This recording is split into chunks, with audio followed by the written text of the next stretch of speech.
Have you ever looked into a woman's eyes and felt something, but couldn't quite put your finger on what it was? What if I told you that Marcus Aurelius, yes, the ancient Stoic Emperor of Rome, left behind wisdom that can help you interpret those subtle moments, those signs you keep missing, especially the ones that hint at attraction, desire, and even lust? If you've ever walked away from a conversation with a beautiful woman, only to later realize she was giving you signals you completely ignored, this video is for you. Stick with me until the very end, because I'm not only going to reveal the signs of female lust that men often miss, but I'll show you how to observe them with the calm clarity of a Stoic.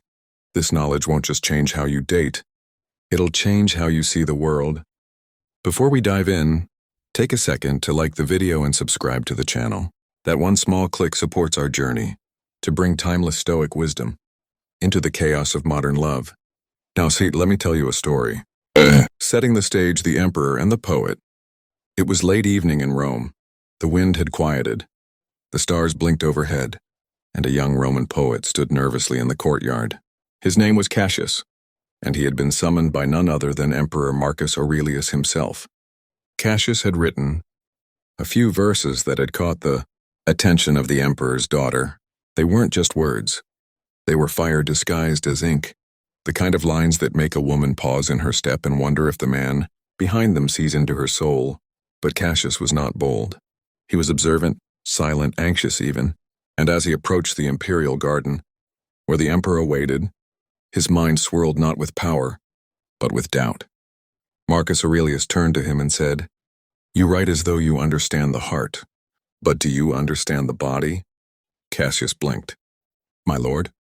"The body," Marcus said calmly. "Especially the body of a woman. Her gestures, her eyes, the way she breathes in your presence. Do you know when she desires you? Or are you waiting for her to say it aloud?" And thus began a conversation between the Stoic and the Romantic, a conversation that holds the key to what we're about to explore. Chapter 1. Stillness reveals the storm. One of Marcus Aurelius's core principles was simple: observe without judgment. This sounds easy, until you try to do it in front of a woman you're attracted to. Most men, when in the presence of a beautiful woman, lose their center. They get nervous, overthink, and miss the very signal she's giving off. Here's the first sign of female lust that Marcus would have trained you to notice. 1. The delicate pause. When a woman pauses just a second longer than necessary after you speak, it's not hesitation, it's absorption. She's letting your presence sink into her body. You'll see it in her breath. A slight catch. A deeper inhale. The Stoic man watches this, not with arrogance, but with calm attentiveness. Cassius had missed this many times. The daughter of the emperor had often leaned forward when he read his poetry, her lips slightly parted, her hands still. He thought she was bored. Marcus would have told him, stillness is not absence. Stillness is often desire in disguise. Chapter 2. The eyes are not just windows, they're arrows. Marcus wrote, "You have power over your mind, not outside events. Realize this and you will find strength." But what about when her eyes look into yours and they don't flinch? Here's the second sign. 2. Lingering eye contact that softens instead of hardens. Women who are merely being polite will make eye contact. Sure, but it's structured, brief, social. But when a woman holds eye contact with you and her eyes soften, her pupils dilate slightly and she blinks slower, that's not just connection, that's invitation. This is where a Stoic man separates from a needy one. A needy man rushes in. A Stoic man holds his gaze back, not as a test, but as a mirror. He waits, he reads, he confirms. It's not about being cold. It's about not being swayed by surface emotion. Marcus would have called it equanimity. Chapter 3. The subtle touches that speak louder than words. Let me tell you what happened next in the garden. As Cassius recited his latest poem, the emperor's daughter reached out to adjust his robe, a thread dangling from his sleeve. To anyone else, it was a polite gesture. But Marcus, standing nearby, smiled slightly. Because he knew. 3. Unnecessary touch is a deliberate signal. When a woman finds ways to touch you, your arm, your shoulder, even the fabric near your skin, it's often not by accident. Especially if the touch lingers, or if she finds another reason to do it again minutes later. Marcus would have told Cassius, a woman doesn't reach unless she feels something pulling her. And the Stoic way to respond? Don't react like a flame meeting fuel. Just notice. Let it be. The power is in your awareness, not your reaction. Chapter 4. Voice like velvet, words like mirrors. The next time they met, Cassius noticed something different. Her voice had changed. It was lower, slower. She spoke in questions instead of statements. And that brings us to the fourth sign. 4. She mirrors your tone and paces her voice with yours. This is instinctive. When a woman desires you, she subconsciously synchronizes with you. It's not logic, it's biology. Her laugh matches yours. Her sighs match your silences. To Marcus, this was not magic. It was nature. He believed all things in the universe find harmony with what attracts them. Observe how everything is ordered and connected, he wrote. Even desire. Chapter 5. Feet point the way. Here's something even Marcus would have smiled at. He once wrote, "Everything we hear is an opinion, not a fact. Everything we see is a perspective, not the truth. But body language? That's harder to fake." 5. Her feet always face you.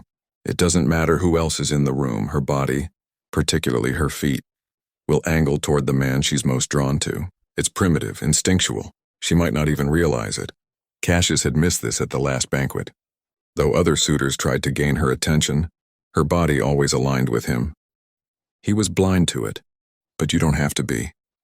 Chapter 6. The hair fix. It's a cliché for a reason. 6. She touches her hair repeatedly when talking to you. But here's the Stoic insight. It's not the act. It's the frequency and timing. If she does it once, maybe it's nothing. But if she does it after a compliment, after a pause in the conversation, or when you suddenly grow silent, that's nervous desire. Marcus wrote, "Very little is needed to make a happy life. It is all within yourself, in your way of thinking." So when you see these signs, don't ask, "Is this real?" Instead, observe, reflect, let time reveal the truth. Chapter 7. Emotional shifts around you. Marcus believed in anchoring yourself no matter the storm, but he also taught that storms often reveal what was hidden in still waters. 7. Her mood shifts when you enter or leave. If she brightens up when you walk in, or grows quiet when you speak to someone else, or finds ways to stay longer when you were just about to leave, that's not coincidence. That's emotional investment. Cassius began to see this now. Not as manipulation, but as natural gravity. Chapter 8. The Stoic way to respond to desire. Here's the core of this video. It's not just about spotting signs of lust. Any man with Google can list those. This is about how to handle them with the soul of a Stoic. Marcus would say, don't chase, invite. Don't assume, observe. Don't manipulate, align. When a woman shows you desire through her body, and you meet that energy not with desperation but with dignified presence, you become the man she can't forget, not because you tried, but because you didn't need to. Final reflections. Cassius the Emperor and you. In time, Cassius came to understand the quiet language of the feminine body, and though he never rushed, never forced, never boasted, he and the Emperor's daughter shared a connection few understood, because he listened not just with ears but with presence. Marcus wrote, "Waste no more time arguing what a good man should be one." So if you want to decode the signals of desire women send, if you want to stop missing the signs she's hoping you'll catch, and if you want to live with a sense of calm, clarity, and quiet strength, then don't just study women. Study yourself.